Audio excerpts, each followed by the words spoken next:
तर आपण पाहतोय या ठिकाणी शिरसाटांकडून अभिजित दिपकेंच्या आईवडिलांची भेट घेण्यात आलेली आहे आणि अभिजित दिपकेंना सुरक्षा देण्याची आपण मुख्यमंत्र्यांसंदर्भात त्यांच्याकडे मागणी करणार असल्याचंही शिरसाट म्हणाले। दुसरीकडे ही दृश्य आपण पाहतोय मुंबईमधली दादर परिसरात अजून सुद्धा या तरुणाईचा हा जल्लोष सध्या सुरू आहे।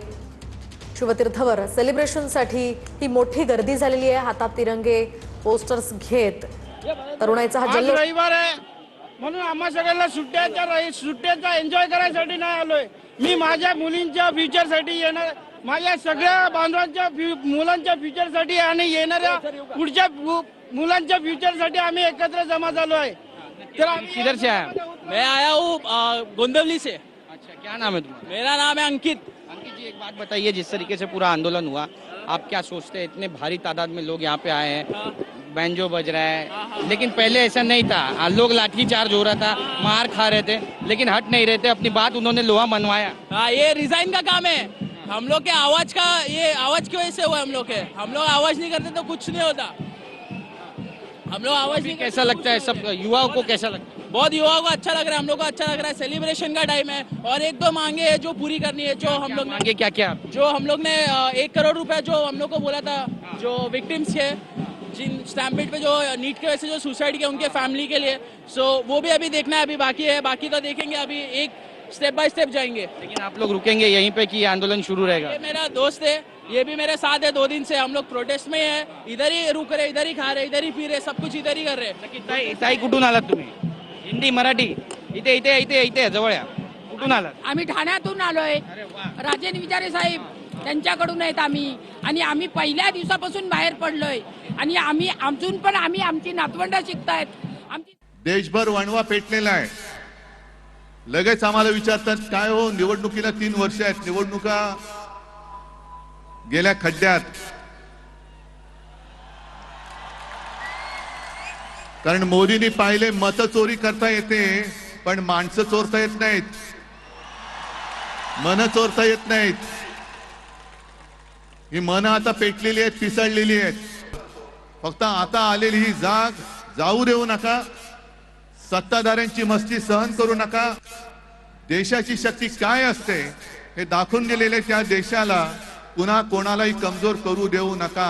आणि खरोखर या तरुणांनी म्हणजे तुम्ही सगळ्यांनी देशाच्या इतिहासामधलं एक सुवर्ण पान लिहिलेलं आहात।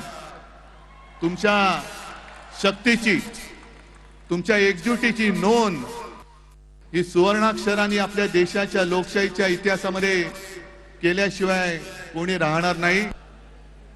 आणि या मंत्र्यांनी किंवा अजूनही सोशल मीडियावरती काही व्हिडिओ येत आहेत की आता हे भोंदुत्व स्वीकारणारे सगळे अंधभक्त मुलांना धमक्या देत आहेत।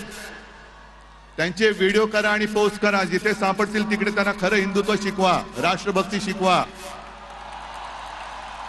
असो, जास्त भाषण करण्याची वेळ नाही, कारण कधी कधी शब्दांपेक्षा कृती ही जास्त महत्वाची ठरते।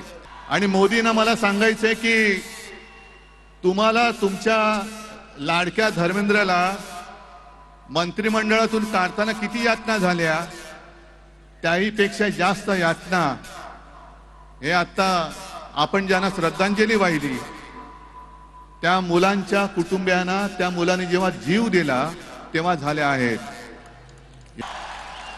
कारण अर्थमंत्री आपल्या निर्मलाबाई घसरत्या रुपयाबद्दल बोलत नाहीत, महागाईबद्दल बोलत नाहीत, पण पेपर फुटीचे फायदे समजून सांगतायत। राजनाथ संरक्षण मंत्री देशाच्या संरक्षणाची बोंब, पण धर्मेंद्र प्रधानच्या संरक्षणासाठी पुढे आलेले। आपले खड्डा मंत्री नाही, रस्ता मंत्री, ते इथेनॉल वरती बोलतायत। सोबत रोहित पवार जे आहेत, आपण त्यांच्याकडून जाणून घेऊया। आज ते सभेसाठी इथे दाखल झाले। दादा, काय सांगाल, तुम्ही सभेला दाखल झाले आहेत, काय म्हणजे पहिली प्रतिक्रिया? युवा म्हणून आलेलो आहे। मोठ्या प्रमाणात मुंबईचे सगळे युवा इथं आलेले आपण सगळ्यांनी बघितले। एक वेगळं आणि चांगलं वातावरण इथं होतं। युवांची जी, अरे बाबा हे वर घे बाबा, झेंडा, युवांची जी एकजूट आहे आणि त्या एकजुटीमुळे काल जो आपल्याला फायदा झालेला आहे तो फार महत्त्वाचा आहे। याच्या पुढे हीच एकजूट या देशामध्ये कुणीही संविधानाच्या विरोधात लोकशाहीच्या विरोधात जात असेल तर नक्कीच ती राहील असा आम्हाला विश्वास वाटतो. एकीकडे सांगतात आम्ही राजीनामा देणार नाही असं सांगितलं होतं, मात्र या CGA ने हे दाखवून दिलंय की संविधानापुढे कोणी मोठं नाहीये किंवा कायद्यापुढे कोण मोठे नाही. काय अहंकार मोडला लोकांनी, लोकांची एकजूटच महत्वाची आहे. अहंकाराच्या पुढं जर कुणी विजयी ठरू शकतं ते म्हणजे या देशवासियांची एकजूट, आणि तीच आपल्याला बघायला मिळाली. हे होते रोहितदादा पवार. त्यांचं म्हणणं आहे की एकजूट जी आहे ती आज इथे पाहायला मिळाली. विरोधी नेगी स्वामी, वैभव, TV9 मराठी, दादर.